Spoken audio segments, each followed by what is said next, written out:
तो once again good morning to all of you। तो आज हम लोग नेक्स्ट सेमेस्टर जो है हमारा 4th semester BSc non medical Punjabi university का, उसका जो पेपर है paper 3rd that is quantum mechanics second, उसके सिलेबस का डिस्कस करेंगे। अगर किसी को साउंड इश्यू हो तो आप लोग भी इन बिटवीन बॉदर कर सकते हैं, राइट। तो हाँ, जैसे कि हम लोगों ने प्रीवियस सेमेस्टर में क्वांटम मैकेनिक्स फर्स्ट पढ़े और उसमें से केवल एक ही सेक्शन कंप्लीट कर पाया, राइट। और दूसरे सेक्शन में एक दो टॉपिक पढ़ा था। तो सेक्शन ए में देखिए हम लोग को डिस्कस करना है 1 इलेक्ट्रॉन एटॉमिक स्पेक्ट्रा।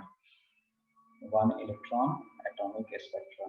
तो यहाँ पर हेडिंग ही दिया है 1 इलेक्ट्रॉन। 1 इलेक्ट्रॉन से आपको पहले पता हो जाना चाहिए कि हम किस सिस्टम को, किस एटॉमिक स्पेक्ट्रा को डिस्कस करेंगे इस पूरे यूनिट में, है ना। तो 1 इलेक्ट्रॉन यानी कि हाइड्रोजन एटम। हाइड्रोजन में केवल एक ही इलेक्ट्रॉन होता है, उसके एटॉमिक स्पेक्ट्रा को इस सेक्शन ए में डिटेल में हम डिस्कस करेंगे, है ना। उसका यानी कि इसको हम लिंक किससे कर सकते हैं, प्रीवियस नॉलेज हमारे पास इसका है क्या? बिल्कुल है। +2 में आपने पढ़ रखे हैं hydrogen spectra, energy level diagram, even Bohr's theory आपने पढ़ रखे हैं। तो जो +2 में आपने पढ़ रखे हैं उसको एक बार आप लोग रिकॉल करेंगे, राइट। अच्छे से उसको अगर नोट्स बना रखे हो पहले तो उसको एक बार तैयार कर लीजिए, सो दैट कि यहाँ पर और अच्छे से आपको समझ में आएगा, राइट। तो जस्ट मैं एक बार डिटेल कर दूं कि क्या टॉपिक है। फर्स्ट हमें यहाँ पर देख सकते हैं कि हाइड्रोजन का स्पेक्ट्रा, स्पेक्ट्रा का मतलब क्या है? स्पेक्ट्रम, उसकी मतलब ट्रांजिशन हो रही है, उसमें एटॉमिक ट्रांजिशन हो रही है। तो कहीं भी ट्रांजिशन होगी तो लाइट से रिलेटेड फिनोमेना होंगे, तो उस स्पेक्ट्रम को हम स्टडीज में करेंगे, right. Excitation of atom with radiation, excitation of atom with radiation, कि एटम किस तरह से एक्साइट होते हैं। दैट मीन्स कि कोई नॉर्मल स्टेट में रहेगा तो ग्राउंड स्टेट से, मतलब नॉर्मल स्टेट से वो हायर स्टेट में किस तरह से ट्रांजिशन करता है, यानी कि एटम किस तरह से एक्साइट होता है जब उस पर रेडिएशन से इंटरेक्ट करता है या रेडिएशन उस पर इंसिडेंट होती है एटॉमिक सिस्टम पे या किसी सब्सटेंस पे, उसके बारे में हम लोग डिस्कस करेंगे। इसी टॉपिक से रिलेटेड है ट्रांजिशन प्रोबेबिलिटी, राइट। उसकी जो ट्रांजिशंस हो रहे हैं उस ट्रांजिशन की प्रोबेबिलिटी कितनी है। ट्रांजिशन की 3 तरह के हैं बेसिकली, इसमें हम लोग डिस्कस करेंगे। यहाँ पर क्वांटम मैकेनिक्स में जस्ट यहाँ पर लिखा है स्पॉन्टेनियस ट्रांजिशन, बट यहाँ पर हम लोग बता दें कि स्पॉन्टेनियस ट्रांजिशन होता है, एक स्टिमुलेटेड ट्रांजिशन होता है और एक इंड्यूस्ड ट्रांजिशन होता है, इंड्यूस्ड एब्जॉर्प्शन भी कह सकते हैं, राइट।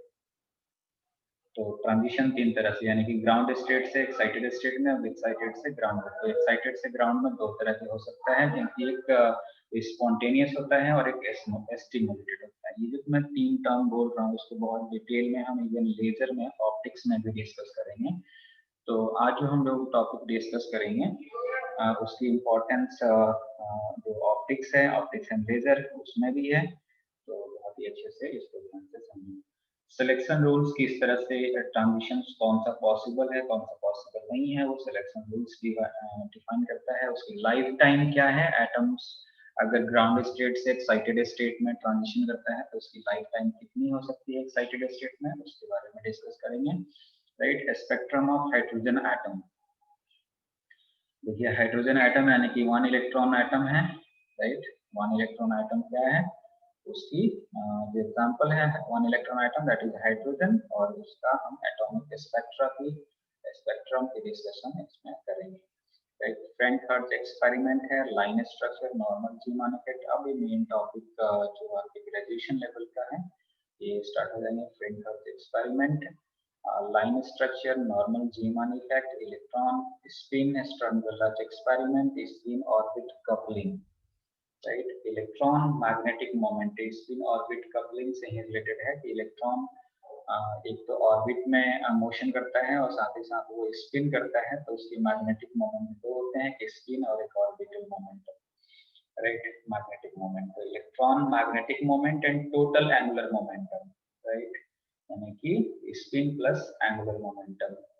तो total angular momentum. Hyperfine structure, hyperfine structure का क्या मतलब है कि एक तो हमने यहाँ स्पेक्ट्रम डिस्कशन कर लिए, क्या इस स्पेक्ट्रम की स्प्लिटिंग भी हो सकती है, तो बिल्कुल इसकी स्प्लिटिंग हो सकती है। तो दैट इज द मतलब और भी फाइन अगर हम स्ट्रक्चर की बात करें, स्पेक्ट्रम की बात करें, तो वो हाइपर फाइन स्ट्रक्चर होता है, right. Examples of one electron systems बताया जाएगा उसमें, और राइट और क्या क्या हो सकते हैं वन इलेक्ट्रॉन सिस्टम। किसी को अगर आयनाइज कर दिया, अगर 2 इलेक्ट्रॉन है उसमें से रिमूव करते हैं तो उसको भी हम वन इलेक्ट्रॉन सिस्टम कह सकते हैं, राइट। एनोमलस ज़ीमन इफेक्ट, और एक लास्ट टर्म इसमें है लैंडीज इफेक्ट, सोडियम डी लाइन। देखिए सोडियम भी स्प्लिट होता है, सोडियम जो लैंप हम यूज करते हैं, जो लाइट जिसको कहते हैं मोनोक्रोमेटिक होता है, वो भी इवन दो स्पेक्ट्रम उसके होते हैं। वो एग्जैक्टली मोनोक्रोमेटिक ना होकर के हम ब्रॉड लेवल पे तो कह देते हैं monochromatic source of light, but उसके दो वेवलेंथ होते हैं, राइट। वो माइक्रोस्कोपिक लेवल पे आप उसको, और जब फाइन स्पेक्ट्रम की बात करेंगे तो उसको हम एक्सप्लेन कर सकते हैं, डिफरेंशिएट कर सकते हैं, राइट। और मेनी इलेक्ट्रॉन सिस्टम स्पेक्ट्रा, अगर हमने यहाँ का जो हाइड्रोजन स्पेक्ट्रा, हाइड्रोजन एटम है उसमें एक इलेक्ट्रॉन है, उसके लिए जो भी एटॉमिक स्पेक्ट्रा होगा उसको डिस्कशन करेंगे, उससे एसोसिएटेड टॉपिक को डिस्कस करेंगे। और अगर किसी सिस्टम में मतलब मोर देन वन इलेक्ट्रॉन हो तो उसके स्पेक्ट्रा को हम इस तरह से डिस्कस कर सकते हैं। तो मोर देन वन इलेक्ट्रॉन यानी कि हम सबसे पहले हम हीलियम की बात कर सकते हैं, लिथियम की बात कर सकते हैं, कि मोर देन वन इलेक्ट्रॉन हो गया, that is many electron system spectra. System का यहाँ मतलब है कि एटॉमिक सिस्टम, क्योंकि माइक्रोस्कोपिक चीजों के बारे में हम बात कर रहे हैं, जो चीजें हमें दिख नहीं रही हैं उसके बारे में बात कर रहे हैं। और यहाँ पर हम सिस्टम यानी कि मैनी इलेक्ट्रॉन, यानी कि मोर देन वन इलेक्ट्रॉन को हम मैनी इलेक्ट्रॉन यहाँ पर कह सकते हैं, क्योंकि यहाँ फर्स्ट वाले में तो one electron atomic spectra discuss करेंगे, राइट। यहाँ पर बहुत इंटरेस्टिंग एक क्वांटम फिजिक्स की टॉपिक है, that is expanse symmetry of wave functions. Wave function का एक्सटेंस सिमेट्री क्या है, एक्सक्लूजन, फॉल एक्सक्लूजन प्रिंसिपल्स, कुछ बेसिक केमिस्ट्री के कॉन्सेप्ट्स डिस्कस करेंगे। टॉपिक दैट इज सेल्स, सब सेल्स इन एटम्स। एटॉमिक स्पेक्ट्रा, हीलियम का एटॉमिक स्पेक्ट्रा क्या है, देखिए एलएस कपलिंग, एलएस ये स्पिन हो गया और ये एंगुलर मोमेंटम हो गया, यानी एलएस कपलिंग। कई तरह के कपलिंग होते हैं, LS coupling, daisy coupling, right. Coupling का मतलब किस तरह से ये इंटरेक्ट करते हैं स्पिन और उसके ऑर्बिट्स। जो मैग्नेटिक मोमेंट है, जो फिजिकल क्वांटिटी है, जो उस पार्टिकुलर पार्टिकल से एसोसिएट करता है इलेक्ट्रॉन, जो ऑर्बिट में मोशन कर रहा है, इवॉल्व कर रहा है, उससे ये रिलेटेड फिजिकल क्वांटिटी है। तो फिर उनमें ट्रांजिशंस भी होते हैं, तो उसके लिए सिलेक्शन रूल्स है। और उसके बाद रेगुलरिटीज इन एटॉमिक स्पेक्ट्रा, क्या एटॉमिक स्पेक्ट्रा में रेगुलरिटीज होती हैं उसके बारे में डिस्कशन करेंगे। और बहुत एक एडवांस टॉपिक, इवन आपने नाम सुन रखा है एक्सरे के बारे में। इंट्रैक्शन एनर्जी, यानी कि अगर एक्सरे इंट्रैक्ट करता है या फिर कोई भी रेडिएशन इंट्रैक्ट करता है, इलेक्ट्रोमैग्नेटिक रेडिएशन किसी मटेरियल से इंटरेक्ट कर रहा है तो क्या क्या फिनोमेना होगी, ये तो हमें मालूम ही है। उसी में हमें एक्सरे के बारे में डिस्कस करना है। तो इंटरेक्शन एनर्जी, एक्सरे स्पेक्ट्रा के बारे में डिस्कशन करेंगे। मोसले लॉ, एब्जॉर्प्शन स्पेक्ट्रा, कि अगर कोई सब्सटेंस पर लाइट इंसिडेंट हो रही है तो किस तरह से एब्जॉर्प्शन उसके स्पेक्ट्रा यानी कि लाइट एब्जॉर्ब हो जाएगी, तो वो एब्जॉर्प्शन स्पेक्ट्रा रिप्रेजेंट करेगी। और लाइट कहीं पर इमिट हो रही है ना, तो एमिशन स्पेक्ट्रा वो रिप्रेजेंट करेगी, यानी कि उसमें किस तरह से ट्रांजिशन हो रही है, that depends upon that things. अगर इफेक्ट इसी से रिलेटेड है, मॉलिक्यूलर बॉन्डिंग, किस तरह से मॉलिक्यूल्स एक दूसरे से बॉन्ड होते हैं, राइट। मॉलिक्यूलर स्पेक्ट्रम, मॉलिक्यूल्स का किस तरह से स्पेक्ट्रम है, उसके लिए selection rules, symmetric structures, rotational, vibrational, electronic level and spectra of molecules, Raman spectra. देखिए यहाँ पर तीन तरह की हम स्पेक्ट्रा की बात करें, रोटेशनल, वाइब्रेशनल एंड इलेक्ट्रॉनिक। ये ऐसे तो यहाँ जस्ट हेडिंग लिख दिया गया है, ऐसे तो पढ़ा जाता है पूरा मॉलिक्यूलर स्पेक्ट्रोस्कोपी बुक ही है अलग से, फिर एक एक्सरे की अलग से एक बुक है। तो आपका ग्रेजुएशन का लिमिटेड इसमें सिलेबस है, तो उस पॉइंट ऑफ व्यू से सिलेबस पे हम फोकस करेंगे और कोशिश करेंगे कि इस बार थोड़ा फास्ट हम लोग पढ़ें, चीज़ों को समझें, क्योंकि लास्ट टाइम हम लोगों ने क्वांटम मैकेनिक्स फर्स्ट सेक्शन में बहुत ज़्यादा टाइम इन्वेस्ट कर दिए थे। आप लोग का सपोर्ट होगा तो बहुत ही फास्ट हम लोग डिस्कस कर लेंगे। कुछ असाइनमेंट दिया जाएगा, उसको बहुत ही फास्ट आप लोग कंप्लीट कीजिएगा। कुछ उसमें डाउट हो, कुछ क्वेश्चन हो, क्वेरीज हो तो आप लोग उसको डिस्कस कर सकते हैं, राइट। तो हम लोग अब तो इसमें से एक हम टॉपिक उठाते हैं। बेटे वीडियो ना ऑन कीजिए क्योंकि यहाँ पर डिस्ट्रैक्ट होगा। जब मैं कहूँ वीडियो ऑन करने के लिए तब आप लोग ऑन कर सकते हैं। तो स्पॉन्टेनियस ट्रांजिशन एक टॉपिक को डिस्कस करेंगे। आज तो बहुत ही लोग ज्वाइन कर रखे हैं लेक्चर। देखिए बहुत अच्छे से कंसंट्रेट होकर के समझिएगा कि ये सारा कुछ तो मैं इसमें डिटेल करूँगा ही। सबसे पहले समझिए कि ये जो टॉपिक हम डिस्कस करने जा रहे हैं ये अपने लेजर में भी यूज होना है, ऑप्टिक्स में भी यूज होना है और यहाँ क्वांटम में भी यूज होना है, राइट। तो आप ध्यान रखेंगे कि किसी भी सब्सटेंसेस में दो तरह के उनके स्टेट्स होते हैं, एनर्जी स्टेट्स होते हैं। एक एनर्जी स्टेट्स को कह सकते हैं ग्राउंड स्टेट लेवल या ग्राउंड स्टेट एनर्जी लेवल कह सकते हैं, और दूसरा जो एनर्जी स्टेट्स होते हैं वो एक्साइटेड स्टेट्स होते हैं। तो ग्राउंड स्टेट तो वो सिंगल होगा, एक्साइटेड कई सारा हो सकता है ना। First excited state, second excited state, third excited state and so on, और लास्ट में होता है कंटिन्यूम स्टेट, राइट। तो ये दो चीजें इसमें ध्यान रखिएगा। तो यहाँ पर देखिए एक स्टेट को यहाँ पर m से रिप्रेजेंट किया गया है और यहाँ उसको एनर्जी लेवल को em से रिप्रेजेंट किया गया है, राइट। और दूसरे स्टेट को दैट इज एक्साइटेड स्टेट, इसको हम ग्राउंड स्टेट कह सकते हैं और इसको एक्साइटेड स्टेट कह सकते हैं, राइट। और इसको n से रिप्रेजेंट किया गया है और इसकी एनर्जी लेवल को en से रिप्रेजेंट किया गया है, राइट। अब जो लोग भी लेक्चर ये अटेंड कर रहे हैं उनको ये बहुत ही कंसेप्ट अच्छे से समझ में आ जाना है नेक्स्ट 10 मिनट्स में, राइट। और ये बहुत ही आगे काम आना है, कंसंट्रेट होकर के जरूर समझिए, राइट। इसको नोट कीजिएगा, उसके बाद फिजिकल क्लासरूम में मैं इसको अपलोड कर दूंगा। तो होता क्या है कि हम लोग जो पढ़ रखे हैं अभी तक, जो हमारे पास नॉलेज है कि जो एटम्स होते हैं नॉर्मल स्टेट में वो ग्राउंड स्टेट्स में होते हैं। एटम्स कह लीजिए या फिर उसके इनसाइड में जो पार्टिकल्स एग्जिस्ट करते हैं, इलेक्ट्रॉन जिसको कह सकते हैं, जो रिवॉल्व कर रहा है एटम के इनसाइड में, वो ग्राउंड स्टेट्स में होता है। ग्राउंड स्टेट यानी कि जिस स्टेट में वो उसकी एग्जिस्टेंस है उसी में है, वो मोशन ट्रांजिशन नहीं कर रहा है क्योंकि उसको एनर्जी हमने एक्सटर्नल एनर्जी प्रोवाइड नहीं की है। तो ये सब्सटेंस के इनसाइड में हो रहा है, ये हम माइक्रोस्कोपिक चीज को पढ़ रहे हैं, ये सब्सटेंस के इनसाइड में हो रहा है ये फिनोमेना, ठीक है। तो ये हमें पता लग गया कि हमने सिंपली कह दिया कि एक ग्राउंड स्टेट है और एक एक्साइटेड स्टेट है, और नॉर्मल स्टेट में जो एटम्स होते हैं वो ग्राउंड स्टेट में होते हैं जब तक कि हम उसको कोई एक्सटर्नल एनर्जी ना दें। तो सारे के सारे एटम्स जो होंगे वो नॉर्मल ग्राउंड स्टेट्स में होंगे। जैसे ही उस सिस्टम को एनर्जी मिलेगी तो एटम्स उस एनर्जी को, क्योंकि सब्सटेंस कोई भी सब्सटेंस किससे मिलके बना है, एटम्स और मॉलिक्यूल से मिलके बना है। तो जैसे ही उस सब्सटेंस पे एनर्जी इंसिडेंट होगी, उस एनर्जी का कुछ पार्ट रिफ्लेक्ट हो सकता है, कुछ पार्ट एब्जॉर्ब हो सकता है, कुछ पार्ट ट्रांसमिट भी हो सकता है, डिपेंड्स अपॉन द मटेरियल, किस टाइप का वो सब्सटेंस है, कि ट्रांसपेरेंट है, कि ट्रांसलूसेंट है, कि ओपेक है, राइट। तो उस सब्सटेंस पे डिपेंड करता है।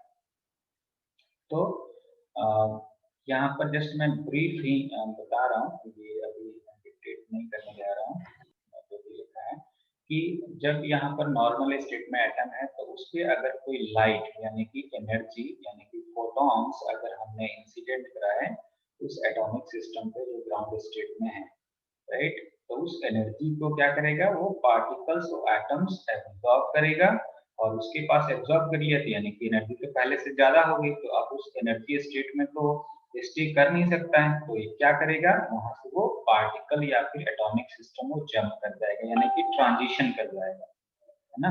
तो वो एनर्जी जो यहाँ पर इंसिडेंट हुई उस एटॉमिक सिस्टम को उसने इंड्यूस कर दिया, है ना।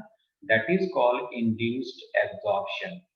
That is called induced absorption. इसको और भी मैं नेक्स्ट जब लेक्चर लेजर के लगेगा उसमें सेम चीजें मैं डिटेल में डिस्कस करूंगा। तो यहाँ पर मैंने एक इंड्यूस्ड एब्जॉर्प्शन बताया, राइट, कि एटम को हमने इंड्यूस्ड कैसे कराया, लाइट को इंसिडेंट करा के, और एटम को एक्साइटेड स्टेट में ट्रांजिशन करेंगे, जितने भी उसकी एनर्जी उसने एब्जॉर्ब किया, राइट। तो वो एटम अब यहाँ पर एग्जिस्ट कर रहा है। ये आप लोग कंफर्म कीजिए कि जो कर्सर को मैं रोल आउट कर रहा हूँ, मूव कर रहा हूँ, तो वो रिप्रेजेंट हो रहा है आप लोग को स्क्रीन पे? Yes sir. ठीक है, यस सर। ओके जी। तो यहाँ पर अब एटम एग्जिस्ट करने लगा। तो देखिए, पहले मैंने ट्रांजिशन बताया, इंड्यूस्ड एब्जॉर्प्शन या इंड्यूस्ड या एस्टिमुलेटेड ट्रांजिशन कह सकते हो, राइट। एस्टिमुलेटेड ट्रांजिशन कह सकते हो, एस्टिमुलेटेड एब्जॉर्प्शन कह सकते हो, ट्रांजिशन नहीं, एस्टिमुलेटेड एब्जॉर्प्शन कह सकते हो। कि हमने यहाँ पर एटम, ग्राउंड स्टेट एटम को एस्टिमुलेट कर दिया, है ना, तो एस्टिमुलेटेड एब्जॉर्प्शन हो गया। तो एटम अब एग्जिस्ट कर रहा है एक्साइटेड स्टेट में, राइट। तो एक्साइटेड स्टेट में ऐसा नहीं है कि एटम यहाँ पर हमेशा के लिए बना रहेगा, इसका कुछ ना कुछ लाइफ टाइम है, and that is the life time of, that is called life time of atom in the excited state, and that is 10⁻⁻8 second. यहाँ पर जो एक्साइटेड स्टेट में जो एटम एग्जिस्ट कर सकता है, स्टे कर सकते हैं, ओनली दैट इज 10⁻⁻8 सेकेंड। तो इसका मतलब कि 10⁻⁻8 सेकेंड के बाद ये एटम क्या करेगा, वापस अपने ग्राउंड स्टेट में चला जाएगा, और जितनी एनर्जी उसने एब्जॉर्ब किया था, यानी कि ये जो एनर्जी डिफरेंस है, उतनी एनर्जी का एक फोटोन यानी कि लाइट एनर्जी इमिट कर देगा, जो कि यहाँ पर ये रिप्रेजेंटेड है। कि देखिए, उस पार्टिकुलर टाइम के बाद वो एटम यहाँ से वापस ग्राउंड स्टेट में चला गया, और spontaneously this transition is spontaneously, मतलब 10⁻⁻8 सेकेंड के बाद उस एटम को ग्राउंड स्टेट में जाना ही जाना है ना। वो अपने आप जा रहा है, वो उसको हम ऐसा नहीं कि कुछ एक्सटर्नल एनर्जी दे रहे हैं या इंटरेक्ट करा रहे हैं किसी और फोटोन से, है ना। तो स्पॉन्टेनियस मतलब ऑटोमेटिक अपने आप हो जा रहा है, तो उसको हम कहते हैं स्पॉन्टेनियस ट्रांजिशन, है ना, स्पॉन्टेनियस। तो उस ट्रांजिशन को हम स्पॉन्टेनियस ट्रांजिशन कहते हैं। और उसमें जो लाइट इमिट होती है, जो फोटोन इमिट हो रहा है यहाँ पर, ये जो h न्यू लिखा है, h is the plank constant and new is the frequency of that radiation that are emitting in this process, right? तो ये h न्यू फोटोन की, वन सिंगल फोटोन की energy is equal to h nu, आप लोगों ने पढ़ रखे हैं।